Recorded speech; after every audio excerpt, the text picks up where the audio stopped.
VJ Edgecombe is the most electrifying prospect in the 2025 NBA Draft. This is Floor and Ceiling. Let's break him down. VJ Edgecombe is a special athlete who will probably be among the best in the NBA. When he's driving to the basket, it looks like he's gliding across the floor and then floating to the rim. VJ's hang time and body control is incredible, and he's going to be a threat in transition his entire career, beginning as soon as he gets drafted. The other outlier for Edgecombe is his motor. He's a really hard worker who's incredibly competitive. The Baylor prospect has been the best player on the floor almost every night for the past couple of seasons, but he always sets the tone in terms of effort. Like I just said, VJ is going to excel in the open court, and this should be his bread and butter early on in his NBA career. He can equally grab and go off a defensive rebound or fill the lane while somebody else pushes the tempo. VJ shows real potential as a star two-way guard, meaning that he can make a play on defense and then get his team going up the floor. Once Edgecombe leaves his feet in the paint, he has remarkable body control, which makes avoiding defenders look easy. This can be a bit of a double-edged sword, as we'll get into, but it's definitely spectacular. The Bears freshman comes up with some circus finishes, although part of that is because Edgecombe's left hand needs to improve, but there's a lot to buy into with how VJ puts his speed, long steps, and vertical athleticism to good use.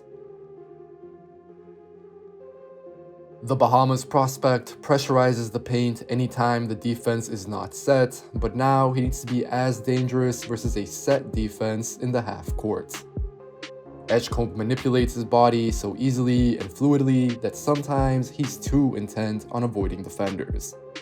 In my opinion, he has the pop, strength, and toughness to create more contact and not have to rely on difficult finishes this much.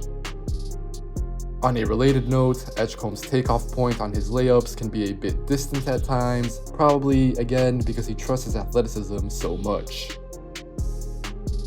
Like I also just mentioned, the Baylor guard needs to get more comfortable with his left hand. I've seen him struggle going in that direction in high school games, so by the time he gets to the NBA, and I'm hoping already this season at Baylor, there has to be a marked improvement. Looking ahead, Edgecombe needs to prove to me that he can be a more functional driver and really just an on-ball player against set defenses. In high school, as we'll get into, VJ played off the ball more than you would expect from a consensus early top 5 pick, and he played off the ball more than you would expect from a top-tier guard. VJ has the size of a 2 in the NBA, probably even some 1s, but in high school, he wasn't even bringing the ball up the floor sometimes. In the half court, we often saw Edgecombe attacking off the catch. He can beat a closeout, and broadly speaking, his first step gets past a lot of defenders. From there, his tools translate in terms of body control, burst, and elasticity. Edgecombe's athleticism certainly pops, but it's more about twitch and body control than it is about dimensions. Edgecombe is listed at 6'5", which I think is generous, with a 6'6" wingspan, so that's worth keeping in mind. All of that is to say that I need to see more juice as a ball handler and as a playmaker from Edgecombe. It looked like he may have taken some important steps forward in respect to this with the Bahamas national team earlier this summer, but we'll see. In the big picture, if I had to use 2 NBA guards to compare, I see VJ as more of a Donovan Mitchell than a Darius Garland. At this stage, Edgecombe is a volume shooter, not an efficient one. His willingness and glimpses of versatility from 3 are encouraging, although I prefer him catching and shooting rather than pulling up off the bounce for now. Still, at Baylor, I will want to see some flashes off the bounce. Not seeing any would concern me. The good news about this is that VJ's most recent sample with the Bahamas over the summer was very encouraging. Edgecombe likes to get to the elbows, and for me, I think he has better rhythm from the mid-range than from 3 at this point. Becoming more of an on-ball scorer would answer questions over how Edgecombe, who is sized like a guard and ideally will play most of the time as a guard, can keep adding value in the half court. Broadly, it's the pull-up that VJ still needs to find more consistency with. For my liking, his shot is very compact in the upper body, so much so that it can look a little stiff when he's shooting. I won't shy away from giving Edgecombe credit though. He only arrived in the US from the Bahamas in the 9th grade, and since I started watching him a few years ago, his fluidity and comfort level as a shooter has 100% improved. As I touched on earlier, Edgecombe has played off the ball quite a bit until now. He was a threat attacking off the catch, which we already saw, but also cutting, generally speaking, for the same reasons. When Edgecombe cuts, he leverages his speed running and his burst jumping. As I said, most top 5 level guards usually play on the ball, but although VJ needs to show me a bit more with that, he does have off-ball scalability, which I really appreciate. I've commented on this in recent videos, but I feel as though the NBA is moving towards wanting guards who can perform both on and off-ball functions while surrounded by bigger, primary initiating wings or sometimes centers. VJ will be able to slot in off the ball, and since we're on that topic, it's very much worth mentioning how Edgecombe's rebounding stands out as a guard. VJ's off-ball activity can really help offset his existing half-court limitations, which is something that I really appreciate. In high school, he averaged about 5 rebounds per game as a senior, and I expect to see a similar figure as a freshman at Baylor. Further down the line, in the NBA, I believe that the Bahamas prospect can be a double-double or triple-double threat with his activity on the glass. In the very best of scenarios, Edgecombe would eventually be able to play the 1, but I'd be surprised if that came anytime soon, so it's best to temper our expectations, and I'm perfectly fine with seeing him as a 2 guard who can play next to a more traditional point guard. Diving into VJ's passing, his reads are sort of basic, but they're effective. Edgecombe's playmaking is largely based out of drive and kick scenarios, so he'll get a paint touch and then spray the ball out. Once Edgecombe starts getting downhill, defenses need to send help, so what he has to do is play with his head up and find the open man once the defense rotates.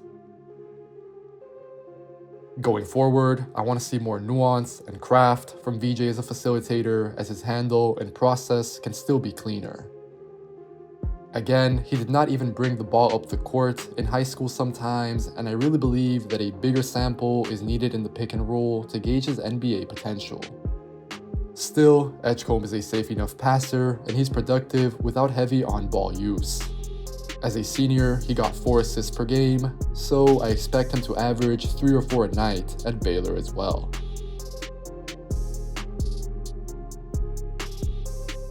VJ Edgecombe projects as a two-way guard and defensive playmaker who creates events with his motor, explosiveness, and anticipation. Edgecombe's rapid first step, quick hands, and long strides make up for how he's not the biggest or longest, and that applies even positionally. I mentioned it at the top of the video, but VJ's motor is really an outlier. For example, when he's chasing down loose balls on this end, he almost always gets there first, regardless of whether a rival is better positioned. I do want to emphasize though that Edgecombe is not just physical tools. The incoming Baylor freshman reads plays, understands how to position himself, and isn't only engaging with his man as a play develops. VJ can guard 1 through 3 on the ball right now, and once he's in the NBA, he will definitely defend both backcourt positions. In general, Edgecombe plays bigger than his size. He'll check wings and do his best against them. Outside of high school, he'll be too small to defend 4s, but VJ is still the type to take on that challenge and maybe even get the upper hand on that switch a few times. As for improvements, the Bears' prospect can be a bit over-aggressive or undisciplined when trying to contain ball handlers. He gets steals and blocks and deflections, but I'm sure there will also be games as a freshman when he's in foul trouble. Overall though, I believe in VJ's two-way potential, and everything is there for even more growth to take place. Off the ball, Edgecombe is sharp for a recently turned 19-year-old. Sure, he can ball watch a bit, as can every youngster, but he can also create two-way plays where he gets a block or a steal, and then an assist or a dunk. I even think that VJ shows some rim protection instincts, and he has what it takes to be an impactful low man down the line. His first step and reaction time, as we've been seeing, is super quick. Like with points, assists, and rebounds, I expect Edgecombe to be a productive defender, which is why I have him as a top 5 pick headed into the season. His athleticism, motor, and potential is so appealing, but my biggest question for now is definitely still what Edgecombe's half-court upside truly looks like.